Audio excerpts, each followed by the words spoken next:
So today I'm going to walk you guys through the exact process that we use for deploying into liquidity pools when it comes to investing for consistent DeFi income. Now this uses our proprietary DeFi formula and DeFi flywheel strategies. And we're going to be walking through all of that today, but I want to start at the very beginning.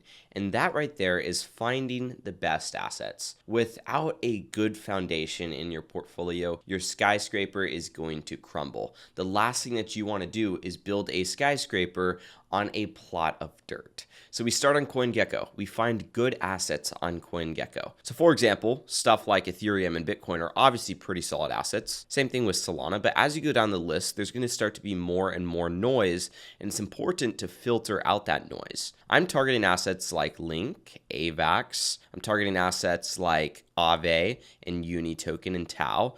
And I'm targeting assets like Render, and later on we'll get down into Aether and other assets like that. These are all super high quality assets that actually have real businesses behind them. If we pull up the Render token on CoinGecko, we can head over to their website directly and learn more about what their network does and what their process is and see how they operate their business, because we want to invest into projects that are operating like a business. So that's one way that we can find high quality assets. Another way is we can head over to this tool called Correlation on Demand. This is just crypto-correlation.com. And then we can select a cryptocurrency, something like Ethereum or Solana, right? And we want to find currencies that we're pairing with Ethereum or Solana. So it's going to give us a list of the most correlated cryptocurrencies to the main currency that we selected. So we selected Ethereum as our main currency. It's showing us a bunch of different cryptocurrencies that are correlated to Ethereum right now. So after I filter past all the pegged versions of Ethereum, like Wrapped Ethereum, Rocket Pool Ethereum, Super Ethereum,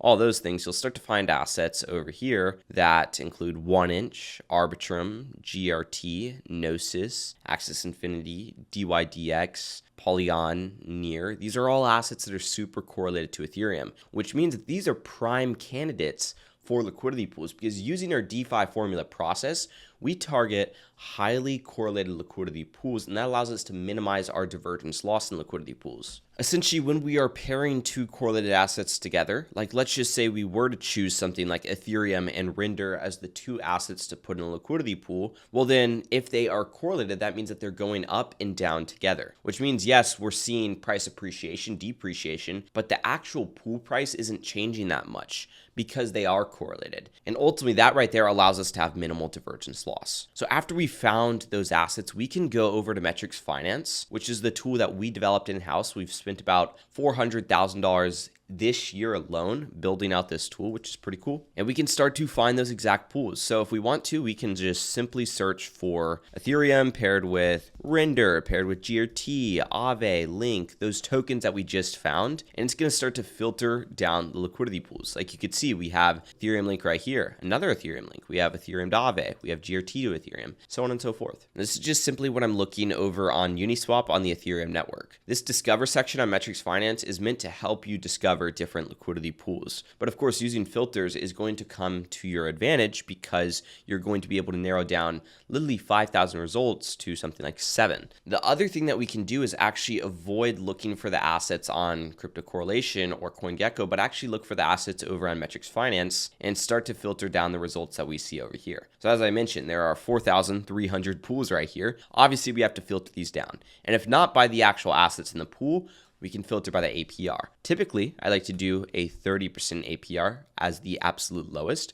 The reason why is because as we start to adjust our range, we will start to see APRs that are higher than 30%, even if it shows 30% on this Discover page, because we have to tighten up our range, which is going to give us a higher APR. Price volatility, I typically do lower than 13%, just because I do want to look for more correlated liquidity pools. TVL, I usually look above $1 million because I don't want to be exit liquidity to the point where I'm the only one left providing liquidity whenever it comes time for people to sell out of the assets. And then of course, we still have 202 different pools here. So what I will do is I will sort by the daily fee to TVL ratio. So this is going to show me the pools at the very top with the highest fees compared to their TVL. So you can see that this Fartcoin to Sol pool is doing 92K on average per day in fees, yet it only has $3.5 million of TVL, compared to something over here that has an $18 million in TVL, but only $115,000 in fees per day. So again, the ratio is a lot different right there. So now that we're looking at the highest ones, what I typically like to do is cut this list down. So since there are 202 pools here, we have 21 different pages. I'll just go to page 10 and kind of find the middle ground for those numbers, which is going to be roughly 0.08. And I'll just put that in as higher than. And ultimately that cuts that list in half from 205 to 95. And we're looking at the better half of pools, the pools that have higher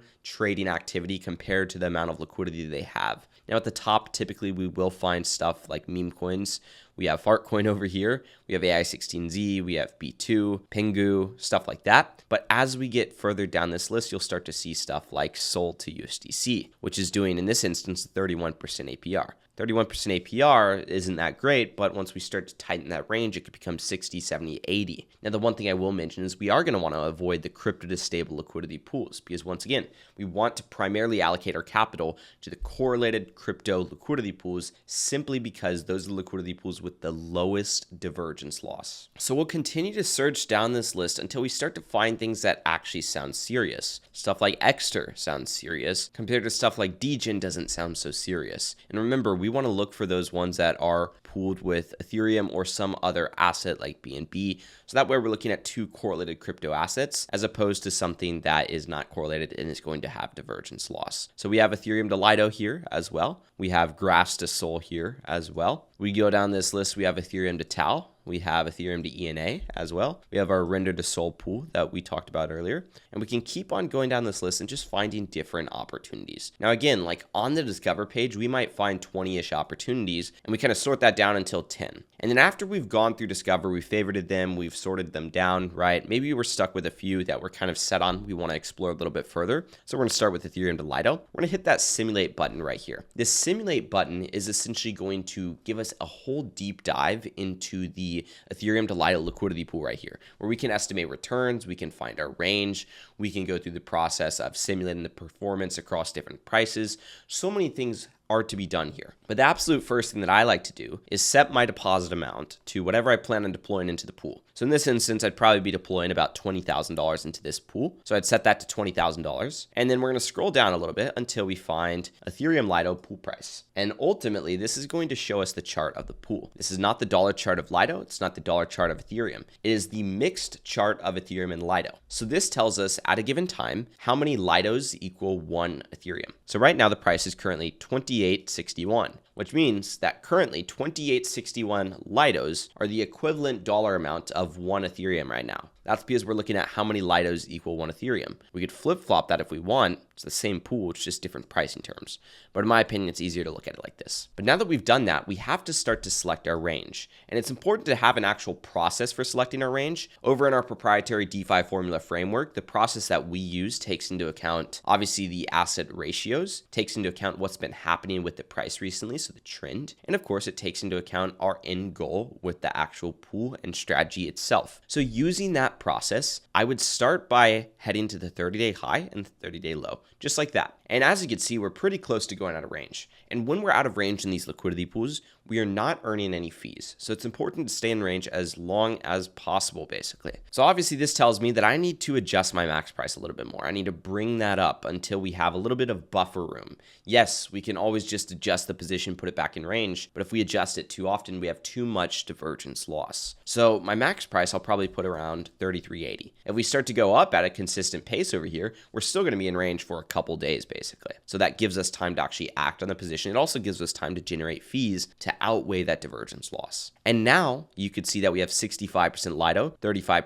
Ethereum. It's a little bit too much Lido for me. I want to go more towards 55% Lido. Why? Because I think Lido is going to outperform Ethereum. But I know right now that the data shows that that's not the case. The data shows that Ethereum is outperforming Lido. Hence why this price is going up. It's taking more Lido to equal one Ethereum. So again, that can mean a variety of different things. That can mean that Ethereum has been going up and Lido has been staying the same. That can mean that Lido has been going up, Ethereum has been going up as well. It's just Ethereum's going up more. That can mean that they're both going down and Lido's going down more. It basically just means that Ethereum is outperforming Lido. But something like this, 23.20 to 33.80 seems to be a pretty solid range. Gets us about 55% Lido in the pool and about 45% ETH. And it looks like we're doing a 180% APR. But here's the thing. This tool right here is only as accurate as you make it. Either this could automatically find an APR for you and automatically adjust the data timeframes and everything like that for you and be 80% accurate, or you could put the manual input in yourself and make it 95% accurate. So that's what we're going to do here basically. So there's a couple things that go into actually calculating this APR. Number one is how much liquidity is on the current price. Metrics Finance is looking at this pool right now and saying, hey, current price has $29,200 of liquidity, and you're deploying 20,000, but across multiple prices, and this looks like about 50 or so prices. So it's essentially going to find how much is being allocated per price point and determine how much of this price point you make up for. And that's your share of the pool now. And then it says, hey, your share of the pool is maybe 5% or something, right? So then it determines how many fees are we collecting, right? And it'll look at the volume history to determine that. And you could see that the volume history is actually substantially declined. So it doesn't make sense to look at this volume history over here that's doing very, very well when recently we're doing like 300K a day, nothing compared to the average we're looking at. So we can adjust that calculation time frame to 7 days. And you'll see using that, we're only showing an APR of 31%. It's not great. But if we head over to the simulate page on Metrics Finance and go to pair, we have a tool that's going to find us all the Ethereum to Lido pools and show us which one is going to do the best. So let's just say we want to look across these networks right here. We just type in Ethereum right over here, as well as Lido, just like that. We type it in our deposit amount, which is $20,000. Our calculation time frame, which we determined 7 days was the best. Our min and max price.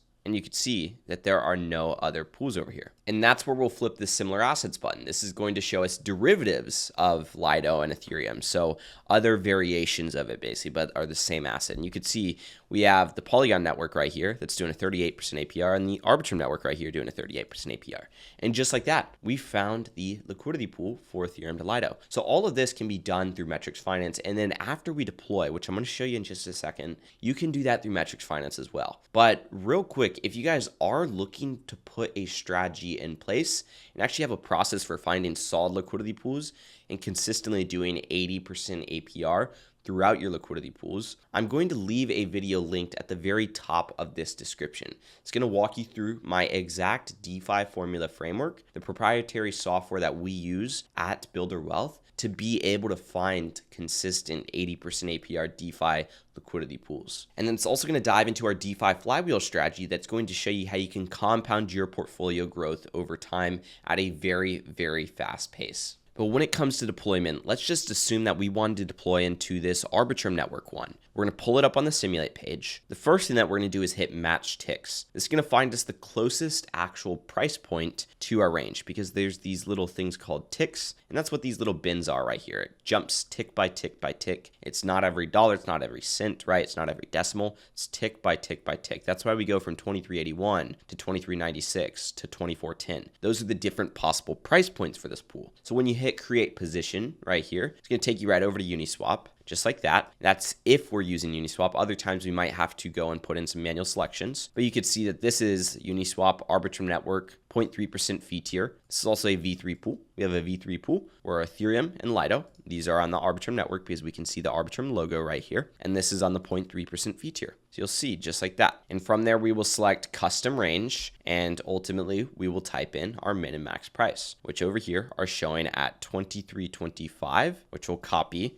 and we'll just throw in right over here. And then we have 33.73, which we'll copy and just throw in right over here. And then we'll grab in how many assets we need to deploy, which is 3.2628 Ethereum. Just paste that in. It's going to tell us how much Lido we need. We'll make sure that we have both of those assets, the right amounts, and then we'll hit deploy just like that. And the liquidity pool will be opened. So hopefully this video helped you out with some of the technical aspects of deploying into liquidity pools and actually going through the process start to finish from the crypto assets themselves to actually putting the pieces together and creating a DeFi strategy. Now, if you guys are looking to implement our proprietary DeFi formula framework in your portfolio, I'd love the opportunity to explain it to you. And I have a fully dedicated video on screen right now. And it's going to walk you through the process that we use to consistently generate 80% APRs, how we use our DeFi compounding flywheel system to ultimately compound our earnings in a strategic manner as opposed to a random manner like most DeFi investors use. And of course, if you enjoyed, drop a like, subscribe, notifications turned on. We'll see you guys in the next one. Peace out.